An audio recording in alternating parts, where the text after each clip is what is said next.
Hendrik stepped out of the car, his polished leather shoes sinking slightly into the soft, gravel path leading to the house. The village was just as he remembered, idyllic, peaceful, with tulip fields stretching as far as the eye could see. It had been over a decade since he last set foot here. Since leaving for Amsterdam in pursuit of a business career, he had never found the time, or the courage, to revisit his past. Now, at 35, with wealth and a respected corporate name under his belt, something inexplicable had drawn him back. As his luxury car eased through the narrow streets, Hendrik noted the familiar red brick houses and the iconic windmills standing sentinel in the distance. But as he parked in front of his childhood home, a wave of unease washed over him. The house, once a haven, now felt oddly cold. The garden was unkempt, the windows clouded, and an air of neglect seemed to envelop the place. He hesitated before knocking. When he finally did, heavy footsteps echoed on the other side of the door. Kees, his stepfather, appeared. The man looked older, but his stern glare remained unchanged. Without much ceremony, Kees stared at Hendrik for a moment before stepping aside to let him in. "What are you doing here?" Kees asked, his tone more accusatory than curious. Ignoring the question, Hendrik stepped inside. That's when he saw her. His mother, Margaret, was on her knees in the living room, scrubbing at a stubborn stain on the wooden floor. She looked smaller, almost fragile, her graying hair tied back in a simple bun. Standing over her, Kees barked orders in his usual harsh manner. "Can't you see you're making it worse? Use more soap," he grumbled, oblivious, or perhaps indifferent, to Hendrik's presence. Margaret looked up, and her face lit up upon seeing her son. But before she could speak, Kees interrupted. "You're not finished. Get on with it," he snapped impatiently. Hendrik felt his blood boil. This was not the strong, determined woman he remembered. How had she ended up like this? Fighting the urge to lash out, he spoke in a calm but firm voice. "Mum, you can stop. I need to talk to you." Kees scoffed, but Hendrik ignored him, extending a hand to help Margaret to her feet. She hesitated but eventually took it, and together they retreated to the kitchen. As she set the kettle to boil, Margaret tried to mask her unease. "I didn't expect to see you, Hendrik. How's life in Amsterdam?" she asked, forcing a smile. Hendrik didn't answer straight away. His eyes drifted back to the living room, where Kees's gruff voice could still be heard as he rifled through papers. Something was clearly wrong, and Hendrik was determined to find out what. "I'm doing well, Mum. But, you don't seem okay. What's going on here?" he asked, his voice steady but probing. Margaret's smile faltered, and she turned away, fiddling with the cup in front of her. For a moment, Hendrik thought she wouldn't respond, but then she spoke, her voice barely above a whisper. "Everything's fine, Hendrik. Don't worry about me." But Hendrik wasn't convinced. He could see the weight of something unspoken pressing down on her. Whatever it was, he wasn't leaving this village until he uncovered the truth. As the chapter closes, Hendrik stands outside the house, looking at it from a distance. The home that once symbolized comfort now felt like a battlefield. He resolved to find out what had happened to his mother, and why she seemed trapped in such a harsh reality. Hendrik sat at the kitchen table, his eyes fixed on Margaret as she stared intently at the kettle, its whistle growing louder. There was something deeply unsettling about her demeanor, her shoulders slumped under an invisible weight, her hands trembling slightly. Hendrik's chest tightened. This wasn't the vibrant mother he remembered, the woman who had faced life's challenges with determination and a ready smile. "Mum, I need you to tell me what's going on." His voice was steady but resolute. He knew Margaret would be reluctant to open up, but he had to push. "What's Kees doing? Why are you living like this?" Margaret glanced at him, her gaze wavering as if she were weighing whether she could trust her own son. Finally, she let out a heavy sigh and sank into the chair opposite him. "I never wanted you to see this, Hendrik. I didn't want you to know." She wrung her hands nervously, searching for the right words. "When I married Kees, things changed. At first, he seemed like a good man, but it was all an act." Hendrik stayed silent, though his stomach churned. He gestured for her to continue. "He started taking over everything, at first with little things. He insisted I hand over control of the finances, said it would be more practical. Then came the documents, the signatures, her voice broke, tears streaming down her face. By the time I realized what I'd done, it was too late. I'd signed the house over to him, everything I had from my family. Hendrik sat frozen, trying to process her words as a wave of indignation swept through him. Margaret, his mother, had been manipulated into handing over her home and heritage to a man who now treated her like a servant in her own house. His fists clenched, but he forced himself to remain calm, not wanting to alarm her further. "Why didn't you tell me?" he asked, his voice laden with guilt. "I knew you were building your life, Hendrik. I didn't want to burden you. You had such big dreams, and I was so proud of you." Margaret wiped her tears with the sleeve of her jumper. "But deep down, I think I was scared. Scared of facing it all alone." Hendrik nodded slowly, understanding her reasoning but unable to shake the guilt gnawing at him. He had been absent while his mother endured this, while Kiz took over her life. Now, all he wanted was to make it right. Before he could respond, heavy footsteps echoed in the kitchen. Kiz appeared, his eyes narrowing with suspicion. "What are you two talking about?" he demanded, glancing between Hendrik and Margaret. Hendrik stood slowly, his gaze meeting Kiz's with unflinching resolve. "None of your business." His voice was sharp, cutting through the tension like a blade. Kiz muttered something inaudible before leaving the kitchen, his footsteps fading down the hallway. Hendrik turned back to his mother, his voice steady but brimming with determination. "I'll get you out of this, Mum. Whatever it takes." The next morning, Hendrik found Kiz lounging in the worn leather armchair, a newspaper in hand, with a cooling cup of coffee beside him. The man looked entirely at ease, as if he were the rightful owner of the place. Hendrik stood there for a moment, observing how someone could radiate such disdain in an environment that wasn't truly theirs. "We need to talk, Kiz," Hendrik said, breaking the silence. His voice was calm but brimming with resolve. Kiz raised his eyes slowly, as though deliberating whether it was worth responding. He folded the newspaper with exaggerated slowness, crossed his arms, and arched a brow. "About what?" he replied dismissively.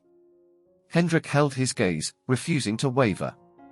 This was no time for pleasantries. "About my mother. About how you're running things here. The way you treat her is unacceptable." Kiz leaned forward, resting his elbows on his knees, a sly smile creeping across his face. "Your mother is exactly where she should be, boy. And I look after her better than anyone else would." He paused, almost relishing his own words. "Besides, this house is mine now. It's all documented."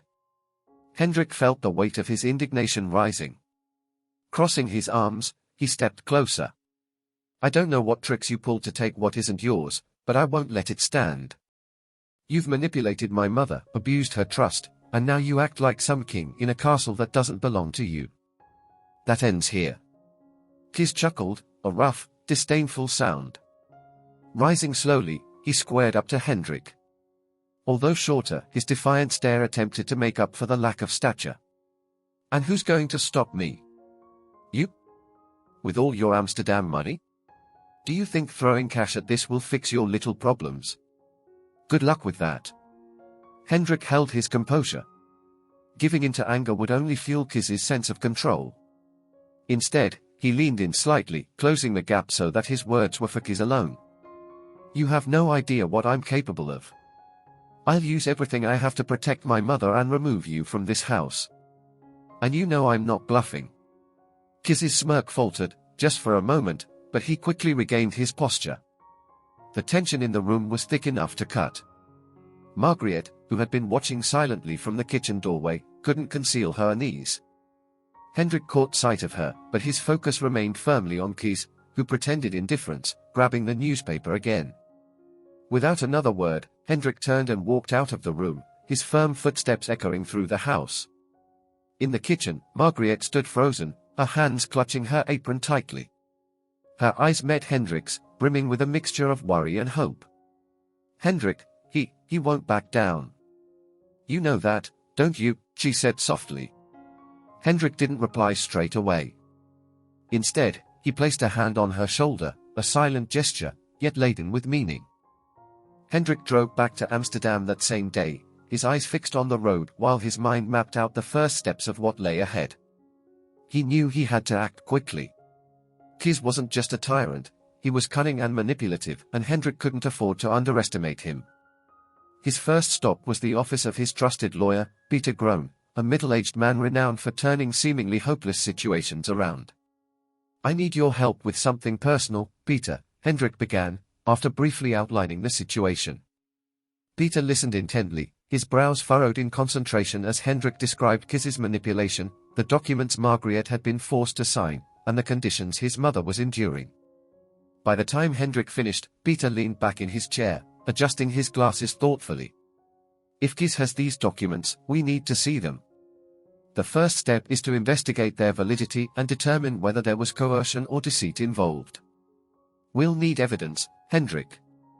That means speaking with your mother and possibly others in the village who can corroborate your story." Hendrik nodded. Evidence. He knew Margaret would hesitate to revisit the past, but it was a sacrifice that had to be made. "Trust me, Peter. If Kees made any mistake, we'll find it. What do I need to do?" Peter began outlining the next steps, gathering information about the signing of the documents, interviewing potential witnesses, identifying inconsistencies in the legal records, and investigating Kees's financial history. It was a meticulous plan, and Hendrik felt reassured to have an expert on his side. Back in the village, Hendrik found Margaret sitting on a rocking chair on the veranda. The sky was streaked with hues of pink and orange, but the beauty of the sunset seemed to elude her. He sat down beside her, feeling the weight of the moment. "Mum, I need you to tell me everything about the documents you signed. When did it happen? Who was there?" He tried to be gentle, but direct. Margaret hesitated, her eyes falling to her hands clasped tightly in her lap. "It was shortly after we got married. He said it would be easier if the house was in his name. That it was just a formality." Her voice trembled as the memories surfaced. "I trusted him, Hendrik. I didn't think to question it. He brought the papers already prepared. I just had to sign." "Did you read what you were signing?" Hendrik asked, doing his best to rein in his frustration. Margaret shook her head slowly. "No. He said it was simple. I didn't know." A tear slipped down her cheek. Hendrik took a deep breath. He wanted to shout, but he knew it wasn't her fault. Kees had preyed on her kindness and naivety. "Peter thinks we can challenge these documents," he said, trying to sound confident. "But we'll need more details. I'm going to talk to people in the village, see if anyone noticed anything unusual at the time." Over the following days, Hendrik visited neighbors, old family friends, and even staff at the local registry office. Each conversation shed light on a new corner of Kees's web of lies. A neighbor mentioned that Kees spent hours at the local bar, bragging about how he had gotten everything handed to him on a silver platter. Another person recalled seeing him in meetings with a notary known for dubious practices. At the registry office, an unexpected discovery came to light, an old copy of the documents Margaret had signed.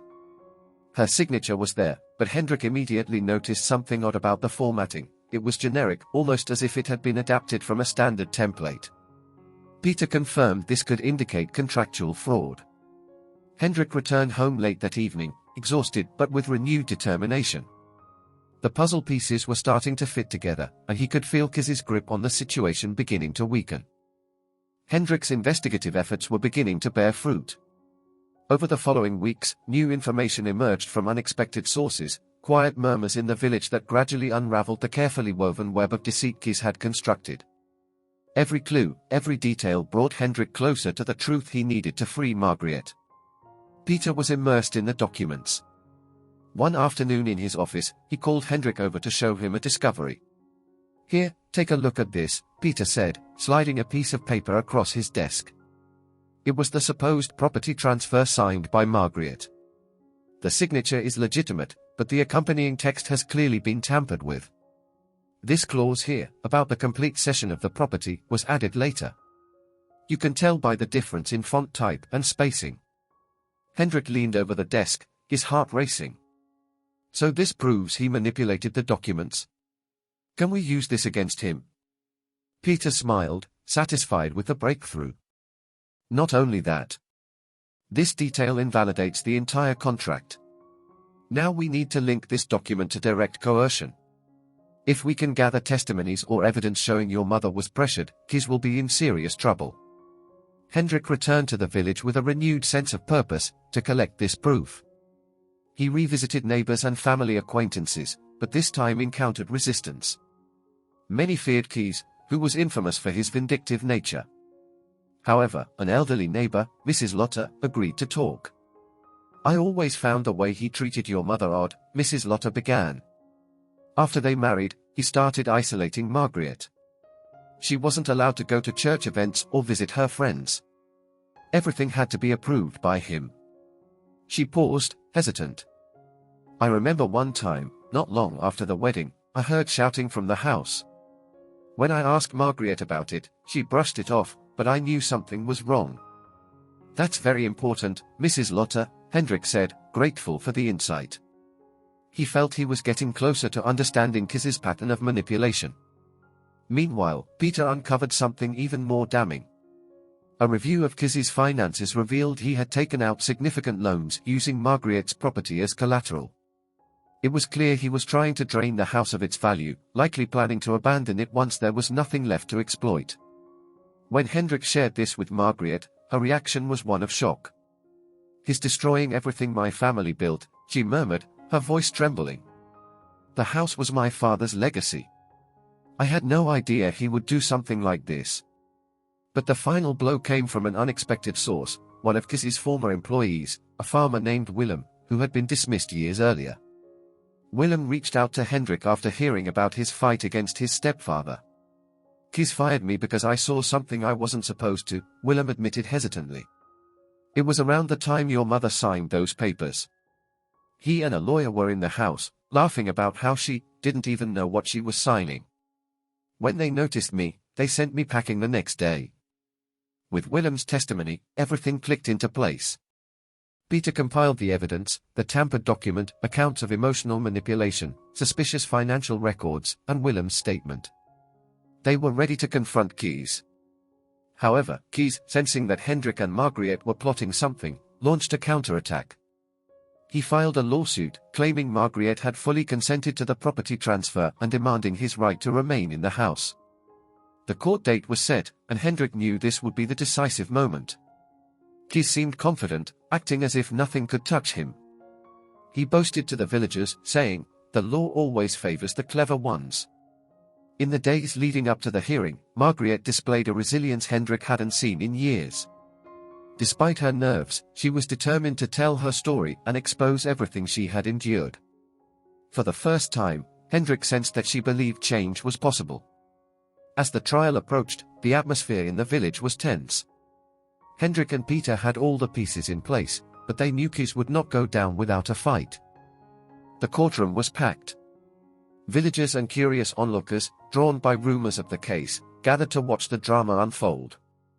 Margaret was visibly nervous, her hands trembling slightly, but Hendrik held hers firmly, silently offering strength. Beside them, Peter appeared calm and focused, as though he already knew the outcome before it even began. Kis arrived with his lawyer, a younger man, confident and smiling. Hendrik noticed that his stepfather didn't appear worried in the slightest, maintaining his usual arrogant demeanor. Kis greeted a few familiar faces, as if he were attending a casual outing rather than a legal battle. The judge, a stern-looking man with an air of authority, called the court to order. Kis's side was the first to present their defense. His lawyer argued that Margaret had willingly transferred the property and that, over the years, she had never contested the contract. He suggested that this case was merely the result of Hendrik's interference, a city outsider, meddling in his mother's affairs. The contract is valid and was signed legitimately. My client has invested significant time and money into maintaining the property, Kis's lawyer declared confidently, looking directly at the judge. Hendrik felt his blood boil but kept his composure. It was Peter's turn to speak. Your Honor, my defense will prove that the signature was obtained through emotional coercion and manipulation. Furthermore, we will demonstrate that the contract contains significant legal irregularities, rendering it void. Peter methodically presented the evidence. First, he highlighted the analysis of the contract, pointing out the sections that had been tampered with. Then, he introduced Kiz's financial records, revealing how he had been using the property as collateral to secure personal loans. Each point was delivered with clarity and precision. The turning point came when Peter called Willem, Kiz's former employee, to testify. Willem described in vivid detail the night the documents were signed, recounting how Kiz and the lawyer mocked Margaret, laughing about how she had no idea what she was signing. Kiz shifted uncomfortably in his seat, whispering hurriedly to his lawyer. Willem's testimony was damning, and there was no way to refute it. Margaret was the final witness to take the stand. Her voice wavered at first, but as she shared her story, her confidence grew. She recounted how Kiz had isolated her, manipulated her into transferring the property, and subjected her to years of humiliation. I trusted him. I thought I was protecting what my family had built. I didn't realize I was giving it all away, she said, pausing to steady herself. Today, I'm here to take back what is rightfully mine. The courtroom fell silent as she finished speaking. Even Kiz seemed shaken, though he tried to mask it. Kiz's lawyer attempted to undermine the testimonies, dismissing Willem as bitter and insisting that Margaret had willingly agreed to the terms. But the damage was already done. The evidence was overwhelming. After hours of arguments, the judge finally delivered his verdict. His ruling was decisive, the contract was void, and the property was to be returned to Margaret. Additionally, Kiz was ordered to pay compensation for emotional damages. Kiz turned pale, his confident facade crumbling for the first time. He protested, but the judge silenced him with a firm gavel strike. For Hendrik and Margaret, the moment was one of pure relief. Margaret couldn't hold back her tears, embracing her son tightly as the spectators murmured and whispered about their victory. As they exited the courtroom, Hendrik caught Kiz's eye one last time. The man looked utterly defeated, muttering to himself as he hurried away. Hendrik and Margaret walked out hand in hand. The path back home felt brighter, as though the entire village had undergone a transformation.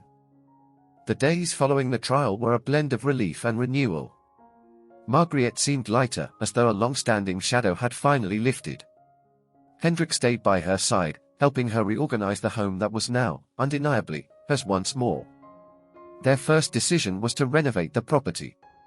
Hendrik hired a local team to restore the garden and refresh the house's interior. He made a point of involving Margaret in every decision, from the new paint colors to the furniture choices. Each small detail symbolized a fresh start, an opportunity for Margaret to reclaim her identity and her space. As they strolled through the tulip fields surrounding the house one afternoon, Margaret spoke with a serene smile. For so long, I felt trapped. I thought there was no way out, that this would be my life forever. But you showed me it's never too late to fight. Hendrik returned her smile, filled with pride. You were the one brave enough to tell your story, Mum. I just helped make justice happen. The villagers, once wary, began to reconnect with Margaret. With her house restored and a renewed sparkle in her eyes, she welcomed visits from old friends she hadn't seen in years. Slowly, she rebuilt her ties to the community while Hendrik watched with satisfaction, knowing how much it meant to her. One evening, as the sun dipped below the horizon, Hendrik and Margaret sat on the veranda, gazing at the golden fields. The air was filled with the promise of brighter days ahead. Thank you, my son, for never giving up on me, Margaret said softly. Hendrik took her hand in his. I'll always be here, Mum. The scene closed in peaceful silence, with the two of them watching the horizon as the vibrant tulips swayed in the breeze, a vivid symbol of the new chapter in their lives. If you've made it this far, don't forget to subscribe to the channel and leave your like. It really helps and motivates me to bring more stories like this to you. Thank you for watching.